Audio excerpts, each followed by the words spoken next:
We're live from New Delhi. You're watching DD India Live, India's voice to the world. I'm Lipakshi Khurana. Coming up in the next 30 minutes. India's Prime Minister Narendra Modi dedicates to nation and lays foundation stone for multiple developmental projects worth $1.80 billion in West Bengal. PM to also visit Bihar today.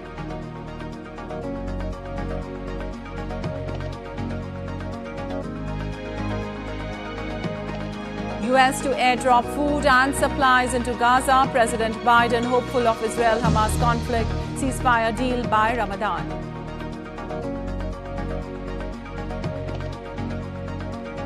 India's equity benchmark indices Sensex and Nifty end a special live trading session at record closing high levels.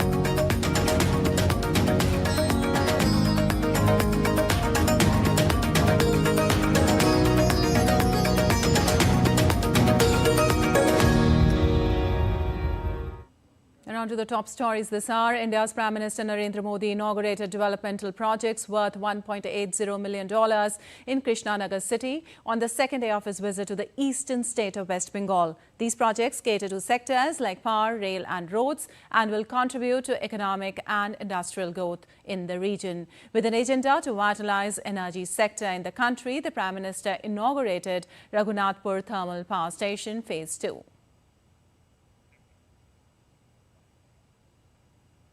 Well, Prime Minister Modi will also inaugurate multiple developmental projects in the state of Bihar later in the day.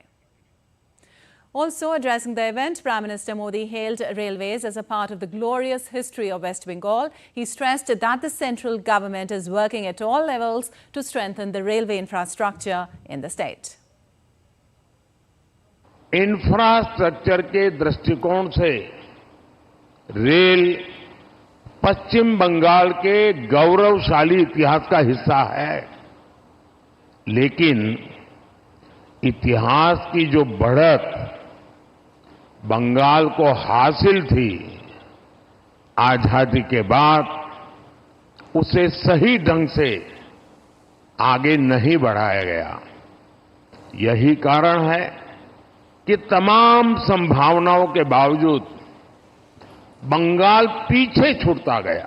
पिछले 10 वर्षों में हमने उस खाई को पाटने के लिए यहां के रेल इंफ्रास्ट्रक्चर पर बहुत जोर दिया है। आज हमारी सरकार बंगाल के रेल इंफ्रास्ट्रक्चर के लिए पहले के मुकाबले 2 गुने से भी ज्यादा रुपए खर्च कर रही है। All right, after inaugurating the developmental projects in West Bengal, India's Prime Minister Narendra Modi also held a road show in Krishnanagar city of the state. A huge crowd gathered to greet the Prime Minister during the rally.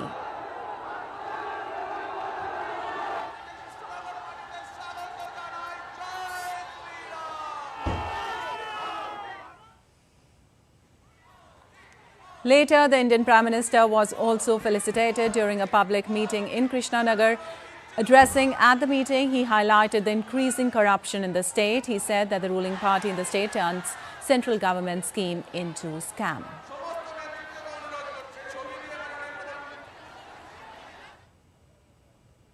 ये चाहते हैं कि केंद्र की योजनाओं का लाभ किसे मिले, ये भी टीएमसी के तोलाबाज ही तय करेंगे।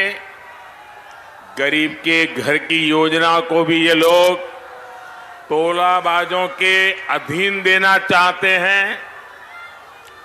हर घर नल योजना में भी ये लोग तोलाबाजों का दखल चाहते हैं। मनरेगा में 25 लाख फर्जी मनरेगा जॉब कार्ड बनाए गए।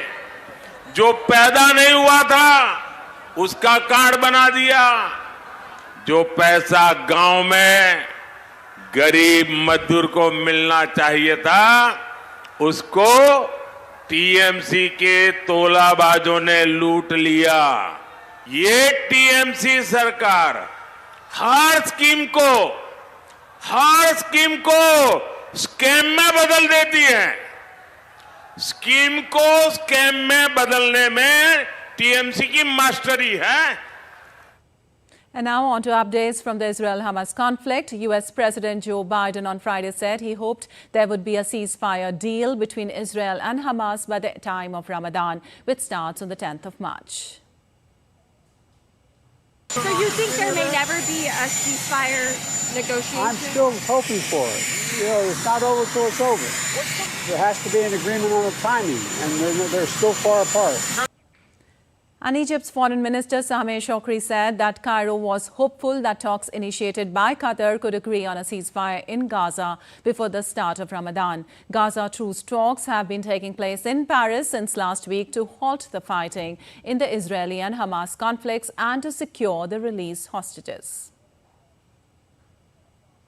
We are hopeful that the areas of divergence between the two sides can be bridged and that we can reach at least a temporary cessation of hostilities to lead to a permanent. I believe that it is only with the conviction that this temporary cessation of hostilities will turn into a permanent cessation that we can proceed.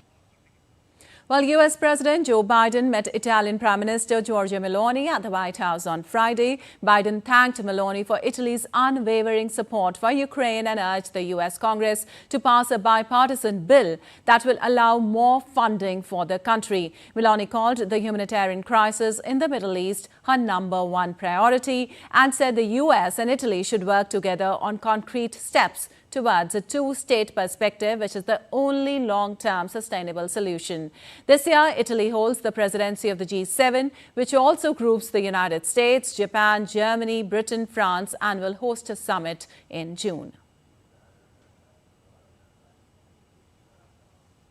The crisis in the Middle East is of the utmost concern.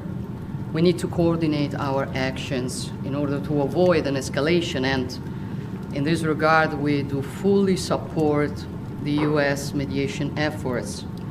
The humanitarian crisis is our number one priority. Italy is concentrating its contribution on this. Meanwhile, we are cooperating with all regional actors that must be part of any future outcome. We should work together on concrete steps to guarantee the two-state perspective, which is the only long-term sustainable solution.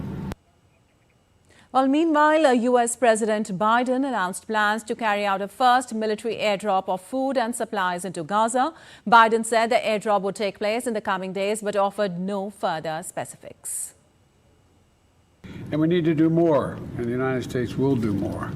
In the coming days, we're going to join with our friends in Jordan and others in providing airdrops of additional food and supplies into Ukraine and seek to continue to open up other avenues into Ukraine, including the possibility of a Marine corridor to deliver large amounts of humanitarian assistance. In addition to expanding deliveries by land, as I said, we're going to insist that Israel facilitate more trucks and more routes to get more and more people the Meanwhile, humanitarian aid dropped from sky over Gaza City for the second time in a week. Several planes airdropped humanitarian aid in the northern Gaza Strip. The flow of aid entering Gaza from Egypt has declined dramatically in the past few weeks, but Israel has said it is not blocking aid and blames the United Nations and the Palestinian side for any delays. Earlier, Jordan, which the United Nations and Western donors have turned into a regional hub for humanitarian supplies to Gaza, for the first time carried out 4 flights along with the French army to drop food to thousands of displaced people sheltering on the beach.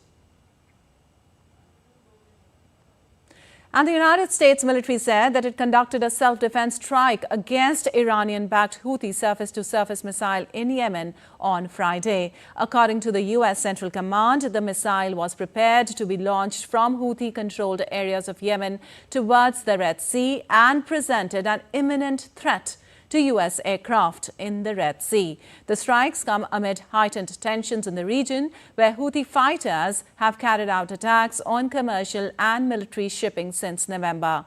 The Houthis initially said that they would target Israel-linked ships, but later expanded their targets to include vessels linked to the United Kingdom and the U.S.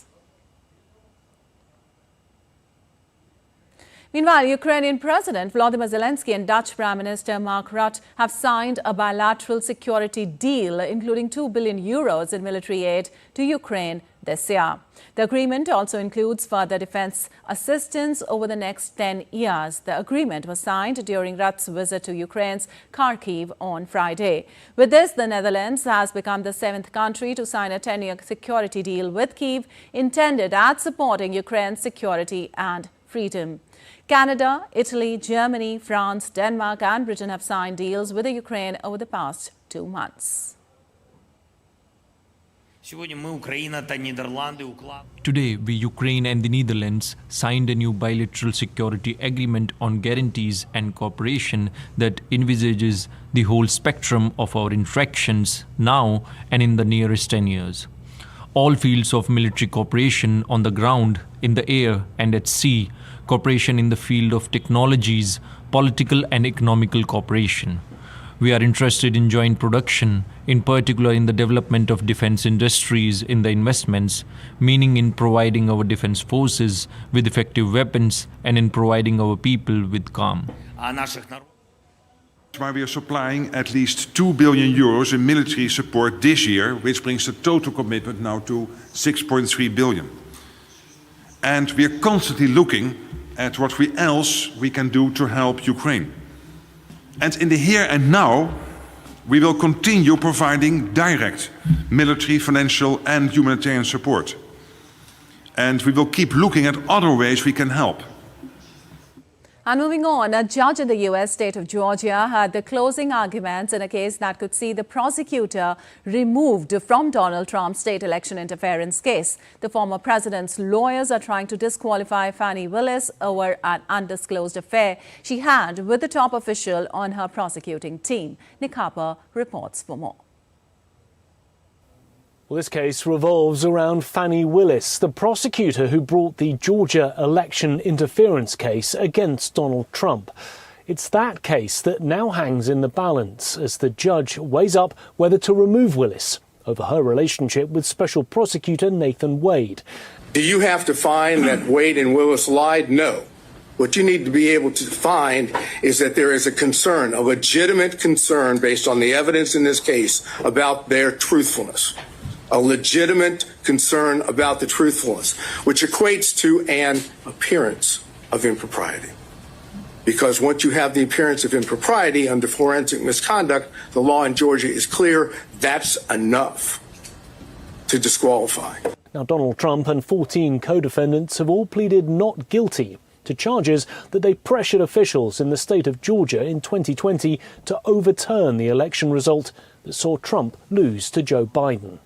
But in January this year, the affair between Willis and Wade was revealed, and Trump's team argued that it poses an improper conflict of interest.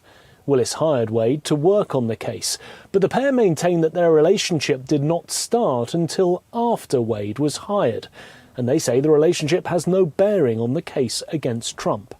But if the judge finds in favour of the former president and removes Willis, it would further slow the case, the exact tactic that Trump is aiming for. He's hoping to win the presidential election in November and work to have the charges against him dropped, in this case and others that he's facing, meaning that he wouldn't have to stand trial. Trump, though, is due in court for his first criminal trial at the end of the month. The case in New York is scheduled to begin on March the 25th and centres on alleged hush money payments to a porn star. It would be Trump's only trial before November, potentially, and that could be because the other criminal cases that he's facing, including this one in Georgia, remain pending, including one in Washington, D.C., that will revolve around a decision that's due in the coming weeks in the US Supreme Court. Nick Harper in Washington, reporting for DD India.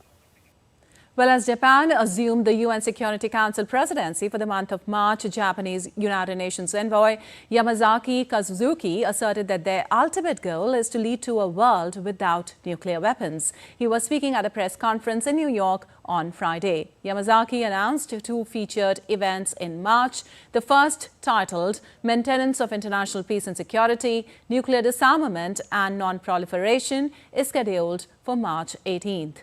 The second event, an open debate on promoting conflict prevention, empowering all actors, including women and youth, will be held on the 13th of March. As the only country which suffered the nuclear attack in this history, Japan is very keen to this issue, and our thought on this month's meeting is very comprehensive. So we would like to our ultimate goal. Our goal is that we will lead to the world without nuclear weapons. And now let's take a look at other stories making news around the world. A snow blizzard hit northern California on Sunday, leading to a halt in regular movement. Blizzard warnings were issued by the National Weather Service for several regions. The NWS has forecast that life-threatening whiteout conditions could persist through the weekend in the area. Amidst a surge in violence in Haiti on Friday, gang leaders Jimmy Cherizier warned on Friday that he could keep trying to oust Prime Minister Ariel Henry. Heavy gunfire and traffic disruptions were seen in some areas of Haiti's capital. People were seen fleeing areas close to the clashes. Vietnam's renowned Trung An Scenic Landscape Complex is celebrating 10 years as a UNESCO World Cultural and Natural Heritage Site on Friday. The Director General hailed Trang An as a successful example of the balance between development and heritage preservation. A conference was also organized with an aim to create new tourism products and promote heritage values and sustainability. And still to come on this edition of DD India Live. Amid GDP growth, Morgan Stanley praises India for leading the new era for Asian equities.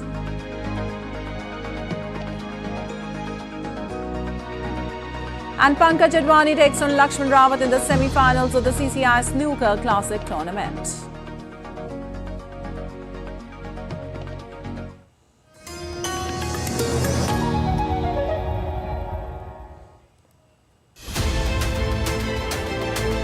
We are taking a close look at the US presidential election 2024. This year, there are approximately 64 elections scheduled around the world, but probably the most consequential of them all is going to be in the United States. Hedging against, at the official level, America not being the friendly, open partner that it's always been is extremely important, but it is a very complex world that we live in.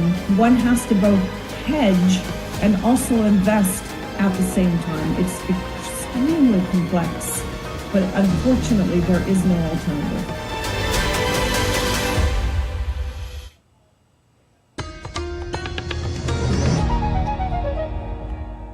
Welcome back. You're watching DD India Live. I'm Lipakshi Kuran. And moving on, the Indian government has signed a tripartite agreement with northeastern state of Tripura and Tripura's opposition party, Indigenous Progressive Regional Alliance, popularly known as Tripura Motha, and other stakeholders in New Delhi today. India's Home Minister Amit Shah, Tripura Chief Minister Manik Saha, Tripura Motha Supremo Pradyot Debabarma, and other senior leaders attended the meeting. Speaking on the occasion, India's Home Minister said under the leadership of Prime Minister Narendra Modi, several efforts have been made to realize the vision of an insurgency-free, violence-free and dispute-free Northeast.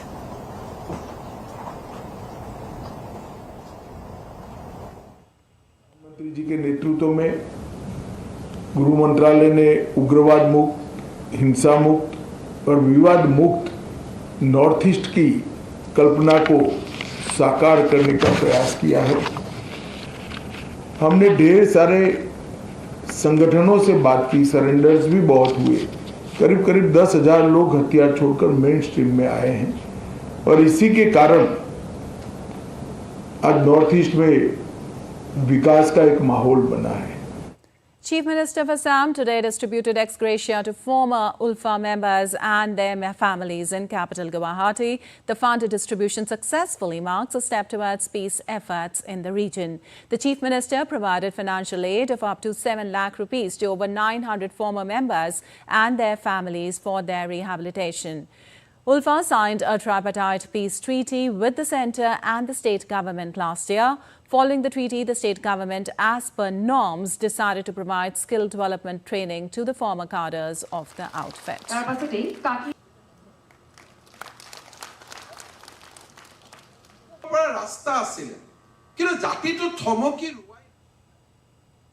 And the 5th edition of the IndoJapan joint military exercise, Dharma Guardian, has entered its 8th day in the western state of Rajasthan. The joint contingents of Indian Army and Japan Ground Self-Defense Force underwent intense training in room intervention, close-quarter battle firing, obstacle clearance and unarmed combat. Yoga was also included in the training to attain balance between body and mind was well received.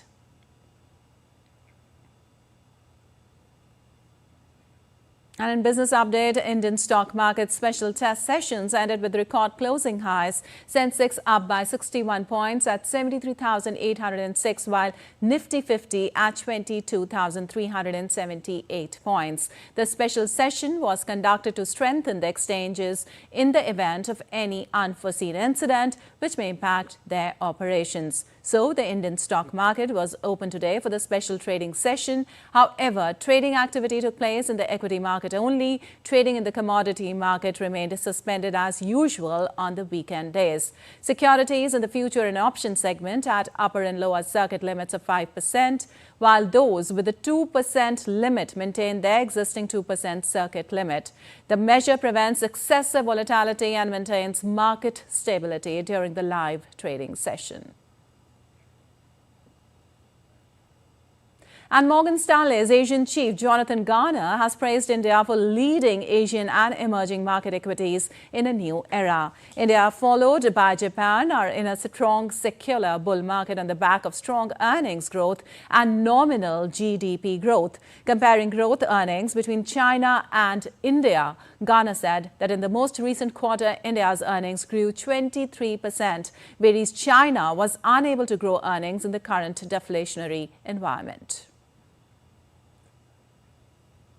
And India's digital public infrastructure has the potential to boost the country's GDP by 3 till 2030. A new study by the National Association of Software and Service Companies has found out digital public infrastructure are a set of common platforms or networks that is used to deliver citizen-centric services. The report, titled India's Digital Public Infrastructure Accelerating India's Digital Inclusion, says that economic value added by these DPIs could potentially increase to around 4.2% of GDP by 2030, up from 0.9% in 2022.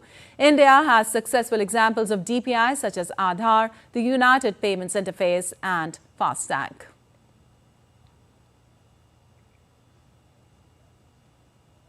And moving on, Japan's moon lander has been put back to sleep after it surprisingly survived the freezing 2-week lunar night, with another operation attempt scheduled for later this month. The unmanned smart lander for investigating moon or SLIM touched down in January at a wonky angle that left its solar panels facing the wrong way.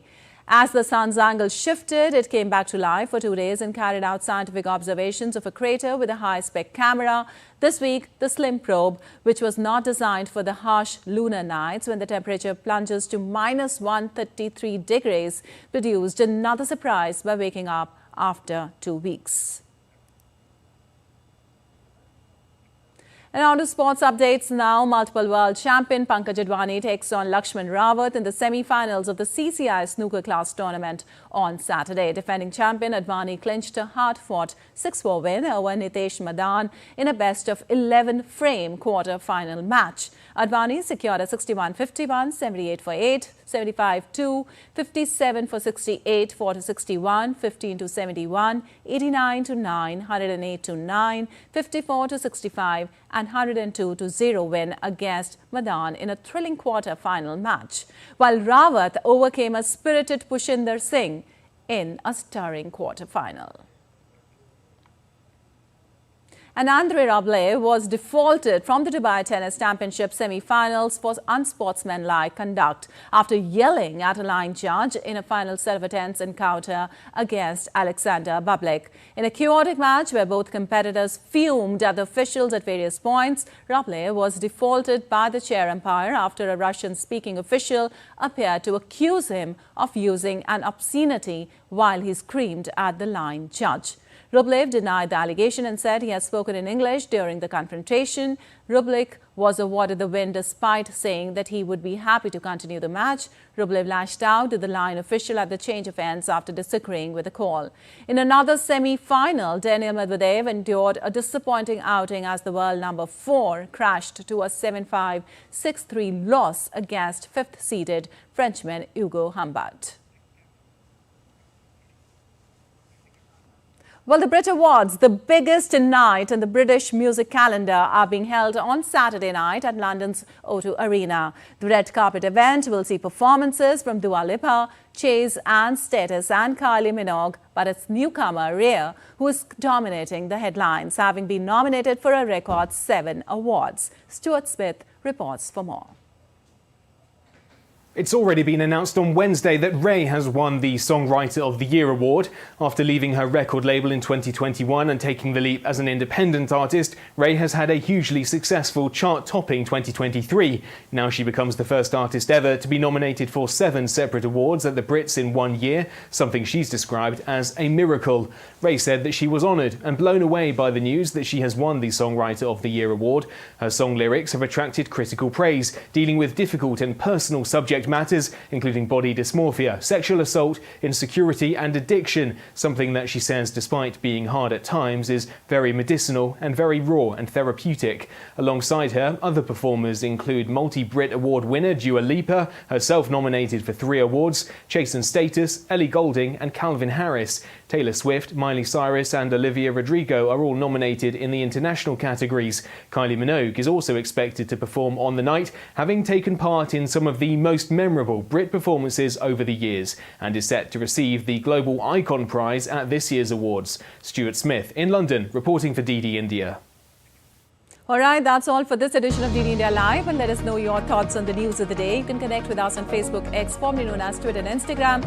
We'll be back with more news as it breaks here on DD India. I'm Nipakshi Purana from all of us here in Delhi. Thanks for watching DD India Live.